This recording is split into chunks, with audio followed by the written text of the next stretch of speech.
O livro Senhora vai contar sobre a história de Aurélia e seu noivo Fernando Seixas. O livro é dividido em 4 partes: o preço, quitação, posse e resgate. A primeira parte vai contar sobre como Fernando Seixas, o noivo de Aurélia, eles eram apaixonados, só que Fernando queria um relacionamento que trouxesse benefícios financeiros para ele. Só que logo após eles desmancharem o noivado e Fernando ficar noivo de Adelaide, uma mulher de muitas posses, Aurélia recebe uma herança de seu falecido avô Lourenço e se torna uma das mulheres mais ricas da região.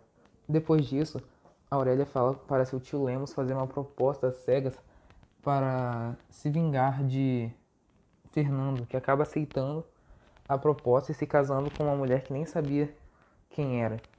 A segunda parte vai contar de como os pais de Aurélia, Pedro e Dona Emília, se apaixonaram e se tornaram um casal às escondidas de pai de Pedro, que era Lourenço.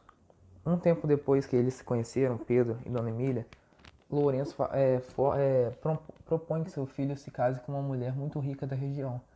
Então Pedro morre de desgosto, porque uma febre cerebral ataca ele e acaba fazendo com que ele faleça, deixando assim sua amada Dona Emília e seus 2 filhos, Emílio e Aurélia, sozinhos. Um tempo depois, Emília acaba falecendo também, deixando apenas as 2 moças nessa vida. O começo da vida de Aurélia é realmente muito triste, porque depois de um tempo, sua mãe acaba falecendo também, ficando sozinha nesse mundo. Aí aparece o avô dela, deixando uma herança que vai torná-la a mulher mais rica dessa região. A terceira parte do livro, Posse, vai contar sobre o cotidiano do casal, né, de Fernando e Aurélia. E como eles, na frente dos outros, se tratavam super bem, como se fosse um casal totalmente apaixonado, recém-casado. Só que entre eles se tratavam com rispidez, ironia e sarcasmo, muitas das vezes. Sempre com piadinhas e indiretas um para o outro. Sendo que no final dessa parte, eles até propõem o divórcio, mas não o fazem. A quarta e última parte mostra como Fernando e Aurélia acabam meio que tendo uma fagulha de paixão um pelo outro, só que nada acontece a princípio. Depois de um tempo, Fernando junta um dinheiro e paga de volta o dote que Aurélia lhe ofereceu no casamento. Isso faz com que os dois se separem e no final do livro, a Aurélia mostra o testamento mostrando que deixaria toda a sua fortuna para Fernando. Isso faz com que os dois acabem ficando divorciados, só que ainda apaixonados. E por isso se tornam um casal de amantes. E esse é o fim da história. A terceira parte do livro vai contar sobre a convivência de Aurélia e de Fernando após a consumação do casamento. O casal vai viver um período de tensão, onde a Aurélia humilha Fernando e Fernando é irônico com a Aurélia. Ambos irão forjar uma felicidade e uma amorosidade falsa de um para o outro, com o único objetivo de mostrar para os outros personagens de fora como o relacionamento de ambos está perfeito. Entretanto, ambos os personagens sofrem com esse relacionamento tóxico, pois a Aurélia sempre sonhou e idealizou ser amada pelo seu parceiro, algo que não se concretiza com Fernando, e Fernando é humilhado e perde sua liberdade por ter que suprir todos os desejos da senhora.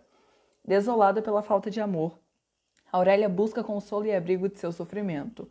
Um deles é evitar a companhia de Seixas, assim como sair para a casa de amigas, obter o orgulho através da inveja alheia pelo seu suposto casamento perfeito. Porém, dentre todos os consolos, o mais evidente são as humilhações feitas contra Fernanda, que não deixa de ser uma forma de vingança por parte da personagem. E sem poder fazer nada, Fernando simplesmente aceita as ordens da senhora. Há, entretanto, momentos em que Aurélia e Seixas se encantam um com o outro, porém, ao perceberem estes sentimentos, eles os ocultam e voltam para os antigos tratamentos novamente. Nesta parte do livro, Seixas se abriga na casa da senhora, e o que antes era vontade de usufruir de toda a riqueza de Aurélia se tornou repulsa por seus objetos. Fernanda então passa a recusar o máximo possível de todos os bens que os são ofertados. Essa atitude começa a ser interpretada como uma avareza por parte dos criados e de Dona Firmina, e Aurélia novamente tem que usar de suas ordens para que Seixas colabore. Já no capítulo 8, exaurida por este relacionamento, Aurélia propõe o divórcio a Seixas, como forma de ambos se livrarem de todo o sofrimento já sofrido durante um mês de casamento. Esta proposta, porém, é recusada por Seixas, pois, segundo o personagem, é dever dele ser o marido da senhora, pois a partir do momento em que o foi imposto esse papel, ele sacrificou seu futuro e ela não teria o direito de negá-lo, algo que foi pago com sua própria liberdade. No final, o casal termina se distanciando mais ainda, porém continuaram com as farsas de um relacionamento feliz. Durante esse meio tempo, um pintor foi retratar o casal. Seixas, porém, não escondeu as frustrações que vinha passando e o que levou o artista a retratar esse esboço em sua obra. Como forma de contornar essa situação, a Aurélia passa a ser mais carinhosa e atenciosa com o marido, fazendo com que este fique mais confortável e cogite a ideia de estar apaixonado novamente pela moça.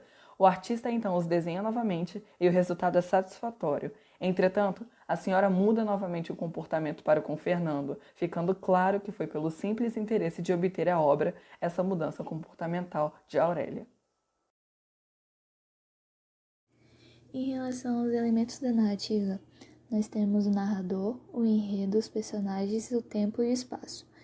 Em relação ao narrador, o livro é narrado em terceira pessoa, onde o narrador descreve as situações do livro, de forma a conhecer todos os detalhes da trama do livro em si.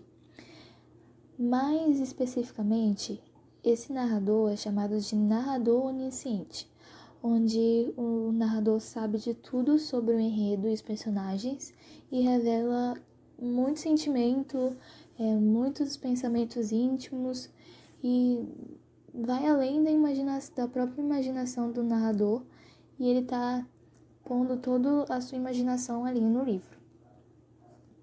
Muitas das vezes isso pode ser chamado de discurso indireto porque pode confundir com a voz dos personagens.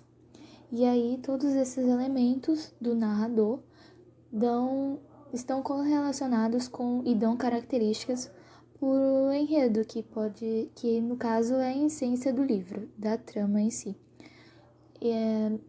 Esse narrador, esse enredo, pode ser triste, cômico, alegre, e depende do ponto de vista do narrador.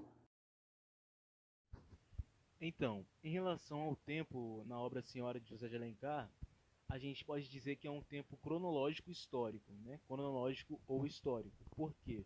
Porque ele segue uma sucessão de fatos do que ocorreu na ordem, né? O livro ele é dividido em o preço, quitação, posse e resgate, narrando a história de acordo com o que foi acontecendo. E traz essa ideia de início, meio e final, né? Então a gente caracteriza esse tempo como sendo o tempo cronológico ou histórico, onde ocorre essa sucessão de fatos. A descrição do ambiente por parte do autor é extremamente densa e detalhista, cheia de adjetivos e comparações. Isso leva o leitor a se sentir naquele mesmo ambiente compartilhado pelos personagens e dando vida ao cenário. Dentre os principais espaços descritos nesta parte está a casa de Aurélia, o jardim, os quartos, a sala de jantar, assim como alguns bailes frequentados pelo casal e a casa de Lísia Soares, a amiga de Aurélia. Bom, agora eu vou falar sobre os personagens. Fernando Seixas, personagem principal, veio de uma família pobre e decidiu casar-se com Aurélia por interesse. Aurélia Camargo, personagem principal, também conhecida como a Senhora, tornou-se rica com a herança de seu avô. Após sofrer uma desilusão com Fernando, se torna fria e vingativa. Dona Firmina acompanha e mora com Aurélia. Lisa Soares é amiga de Aurélia e, para provocar Seixas, adora relembrar a época em que a Aurélia era solteira. Lemos ao tio da Aurélia e foi responsável por arrumar o casamento entre a Aurélia e Fernando. Dona Camila é a mãe de Fernando.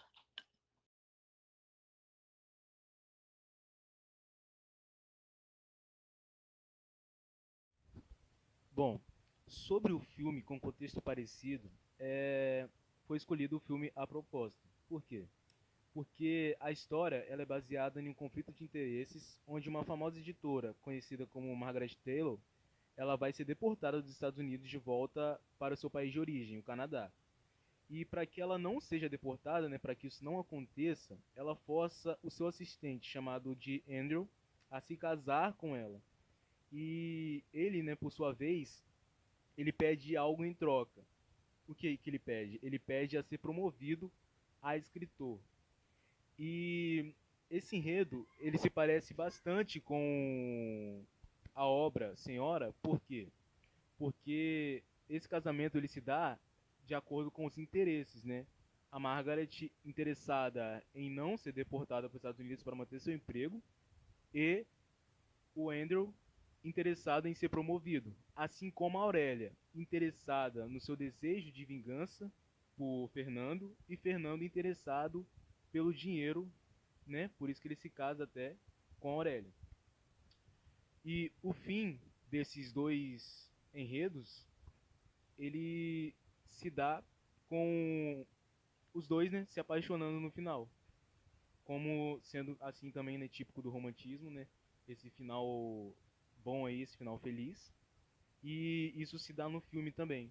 E deixando assim muito parecido o filme com o contexto desse livro, da obra de José de Alencar, O Senhora.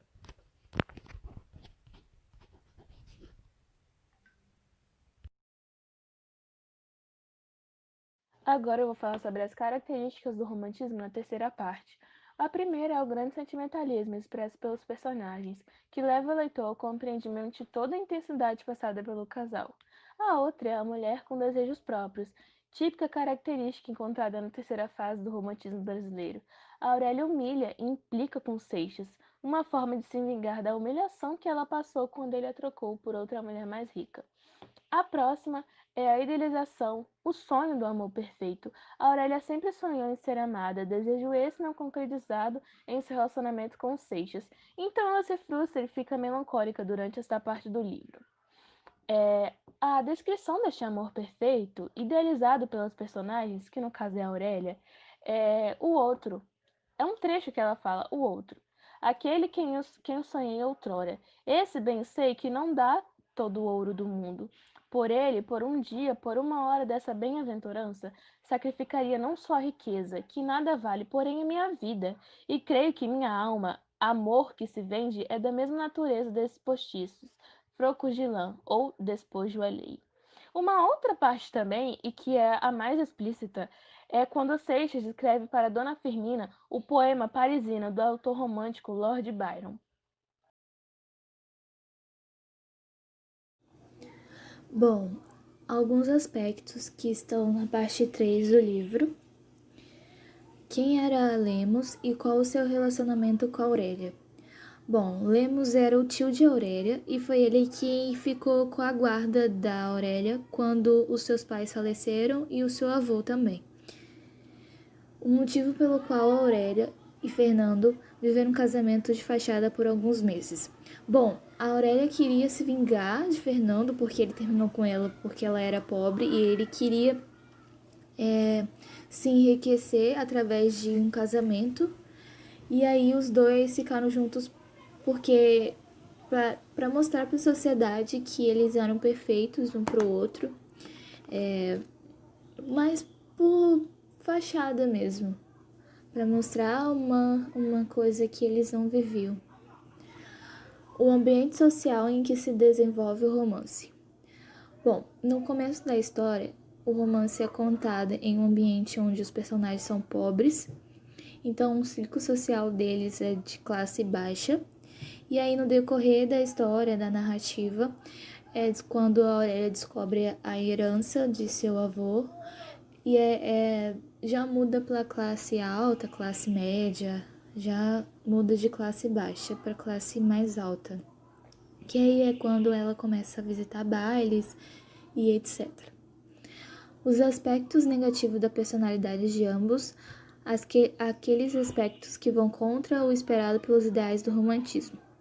Bom, a Aurélia era rancorosa e vingativa porque ela queria passar o sofrimento que Fernando trazia a ela. Enquanto Fernando era interesseiro e só estava com ela por causa da vingança, por causa da herança.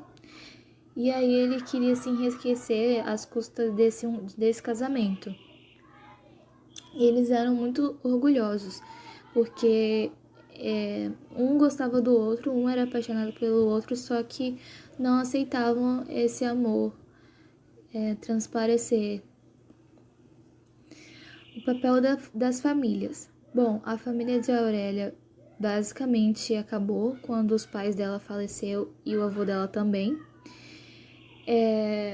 Mas o passado deles é mais ou menos sofrido, entre aspas, porque os pais dela queriam viver um amor, só que o avô de Aurélia não aceitava que Pedro se casasse com a dona Hermília.